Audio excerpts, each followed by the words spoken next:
मंडळी, आगरी मेजवानीमध्ये तुमचं स्वागत आहे। आणि आज आपण करणार आहोत मिरचीची एक भन्नाट रेसिपी। तर रेसिपी बघण्यासाठी पूर्ण व्हिडिओ बघा। आज आपण करणार आहोत मिरचीचं लोणचं। तर त्याच्यासाठी हा मिरच्या मी स्वच्छ धुवून घेतलेल्या आहेत आणि 4 ते 5 तास अशा वाळवून घेतलेल्या आहेत। तुम्हाला जसं तिखट कमी तिखट लोणचं हवंय त्यानुसार तुम्ही मिरच्या घेऊ शकता। तर इथे मला तिखट लोणचं हवंय म्हणून मी अशी जाड गडद रंगाची जी हिरवी मिरची असते तिला घेतलेली आहे। तुम्हाला जर कमी तिखट लोणचं हवं असेल तर पोपटी रंगाची जी मिरची येते ती घेतली तरी सुद्धा चालेल, किंवा दोन्ही प्रकारच्या मिरच्या मिक्स करून पोपटी रंगाच्या आणि गडद हिरव्या रंगाच्या मिक्स करून लोणचं केलं तरी सुद्धा चालेल। मी धुताना देठ असतानाच धुवायची, कारण जर तुम्ही देठ हे काढलं तर हा भाग सच्छिद्र असतो आणि याच्यातून मिरचीमध्ये पाणी जाऊ शकतो। म्हणून मिरच्या लोणचं करण्या अगोदरच देठ काढण्या अगोदरच धुवून घ्याव्या। लोणच्याची जी मिरची असते तिचं देठ हे व्यवस्थित ताजं असलं पाहिजे। सुकलेल्या देठांच्या मिरच्या घेऊ नयेत, तर त्या शिळ्या असतात आणि कुठलीही जर खराब झालेली मिरची असेल तर ती लोणच्यात कधीच घेऊ नये, लोणचं खराब होण्याची शक्यता असते। किंवा एखादी मिरची जर खराब असेल तर तेवढा भाग काढून टाकावा, आत ती चेक करावी, पूर्ण पांढरी शुभ्र पाहिजे तरच तुम्ही तिला घेऊ शकता। जर ते काळी मिरचीचं जे बी आहे ते काळा वगैरे झाला असेल तर ती मिरची घेऊ नये, म्हणजे तुमचं लोणचं चांगलं वर्षभर टिकेल। नाहीतर ह्या छोट्या छोट्या गोष्टींनी देखील लोणच्याला बुरशी यायची शक्यता असते। आता मी सर्व मिरच्यांचे देठ काढून घेतलेले आहेत, तुम्ही बघू शकता। आणि आता मी यांचे तुकडे करणार आहे। मिरच्यांचे तुकडे करताना तुमच्या आवडीनुसार करावे। मी आता अशा तिरक्या मिरच्या कापत आहे। अशी मिरची कापल्याने मसाला व्यवस्थित आतपर्यंत मुरतो, किंवा काही जण मिरचीचे तुकडे करून मध्ये त्याला अशी चीर देतात, त्याने सुद्धा मसाला व्यवस्थित मुरतो। तुम्हाला जसं आवडतं तसं तुम्ही कापू शकता। काही जण तर खूप बारीक बारीक मिरच्या चिरून लोणचं भरतात, जेणेकरून जेव्हा आपण घास घेतो तेव्हा ते एका घासासाठी पुरेशी होते। साधारणतः इतके छोटे तुकडे करून सुद्धा लोणचं भरतात।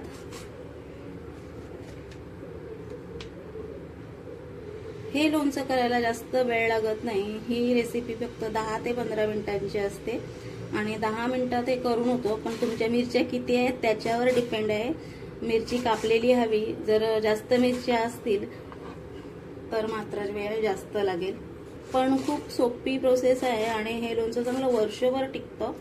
आता तर पावसाळा चालू आहे आणि मिरची स्वस्त सुद्धा झालेली आहे। आणि एक महत्त्वाची गोष्ट, पावसाळ्यात मिरचीचं लोणचं भरावं कारण लिंबू सुद्धा स्वस्त असतात। एक महत्त्वाची गोष्ट म्हणजे पावसाळ्यात लोणचं का भरावं, तर पावसाळ्यात उष्णता कमी असते, त्यामुळे लोणचं आपण भरलं की मुरायला ठेवलं की त्याला बुरशी येत नाही, कारण तापमान खूप कमी असतं, वातावरणात थंडावा असतो। तर आता मिरच्या चिरून झालेल्या आहेत, आपण मिरचीच्या लोणच्याचा मसाला करूया। तर मिरचीच्या लोणच्याचा मसाला करण्यासाठी मी गॅसवर पातेलं ठेवलेलं आहे, गॅस मंद आचेवर ठेवलाय। इथे मी अर्धी वाटी राई डाळ घेतलेली आहे। तुमच्याकडे राई डाळ नसेल तर तुम्ही राई घेतली तरी सुद्धा चालेल। दुकानावरून आणलेली राई पावसाळ्यामध्ये थोडीशी दमट असते, म्हणून ती गरम करावी। आणि मसाल्याचे कुठलेही पदार्थ, लोणच्याच्या मसाल्याचे कुठलेही जे जिन्नस आहेत ते मात्र थोडेसे हलकेसे गरम करून घ्यावेत। आणि त्याच्यासाठी मी 1 चमचा मोठा चमचा होईल इतकी मेथी घेतलेली आहे। मला मिरचीच्या लोणच्यामध्ये जास्त खार हवाय म्हणून मी राई डाळ जास्त घेतली। तुमच्याकडे राई डाळ नसेल तर तुम्ही राई घेतली तरी सुद्धा चालेल। साधारणतः 1 चमचा होईल इतकं जिरं घालूया। आता हे सर्व आपल्याला कसं गरम करून घ्यायचं आहे।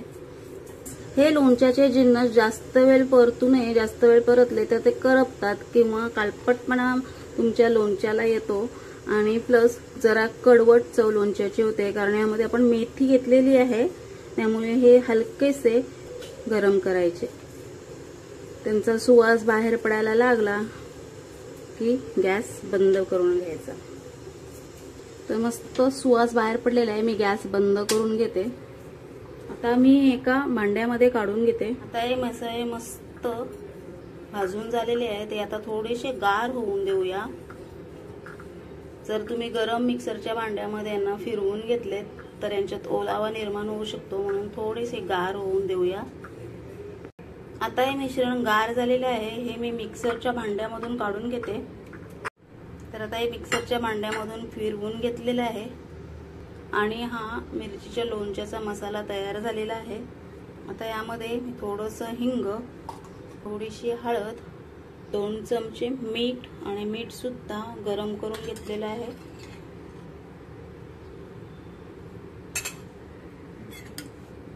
सर्व मिक्स करून घेऊया.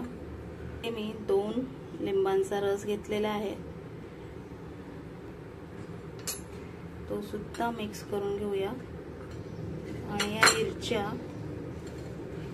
यामध्ये घालून ह्या सुद्धा आता मिक्स करून घ्यायचे आहेत.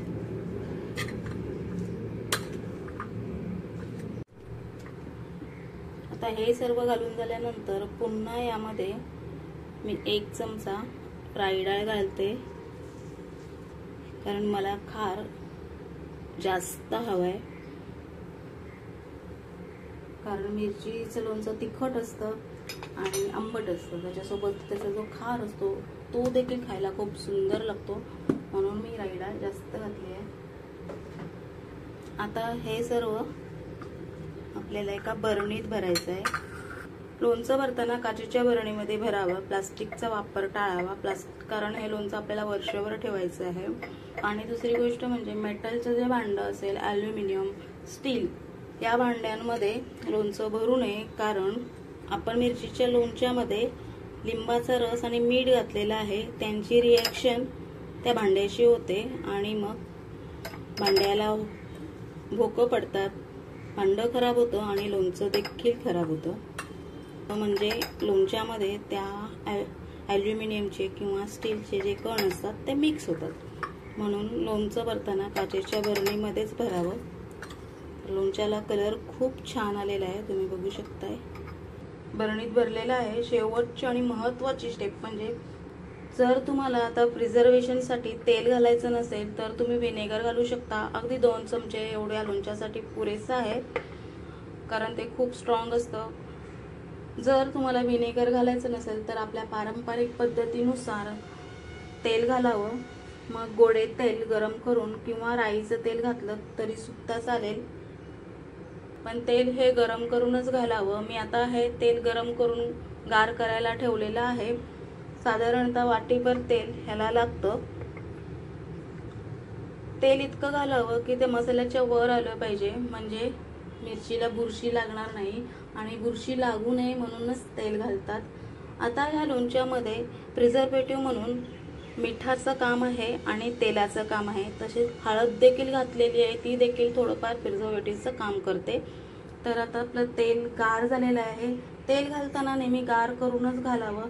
जर गरम गरम घातलं तर पुन्हा लोणचं उष्णतेमुळे खराब होऊ शकतं. तर मी एकीकडे तेल थंड करायला ठेवलंच होतं, ते आता घालून घेऊया. मी जवळजवळ 1 वाटी होईल इतकं तेल घेतलेलं आहे आणि ते छान असं गार करून घेतलंय. तर आता मी या बरणीमध्ये तेल घालून घेते. एक सांगायचं विसरली की बरणी घेताना ती देखील स्वच्छ घासून पुसून वाळवून घ्यावी. तिला देखील पाण्याचा हात लागता कामा नये. पाण्याचा हात लागला तर लोणचं खराब होतं. आता हे थंड झालेलं तेल मी लोणच्यामध्ये घालते. किती सुंदर रंग आलाय तो. हिरवी मिरची आणि पिवळ्या रंगाचा मसाला. अजिबात मसाल्याला काळपट रंग आलेला नाहीये. पूर्ण बरणी भरेसपर्यंत तेल घालावं. आता ह्या लोणच्यामध्ये तुम्ही मिरची सोबत थोडंसं आलं किंवा थोडंसं गाजर, फ्लावर असं घालून सुद्धा मिक्स लोणचं करू शकता. मिरची आणि लिंबाचं लोणचं मिक्समध्ये, मिरची, लिंबू, कैरी. मिरची सोबत तुम्ही हळद सुद्धा घालून हळद आणि मिरचीचं लोणचं देखील करू शकता, खूप छान लागतं. तेल घालून झालेलं आहे. बरोबर 1 वाटी तेल ह्याच्यात गेलेलं आहे, हे बघा पूर्ण, आणि मसाल्याच्या वर देखील आलेला आहे.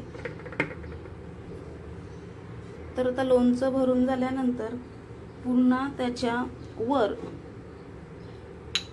थोड्याशा मिठाचा थर द्यायचा आहे.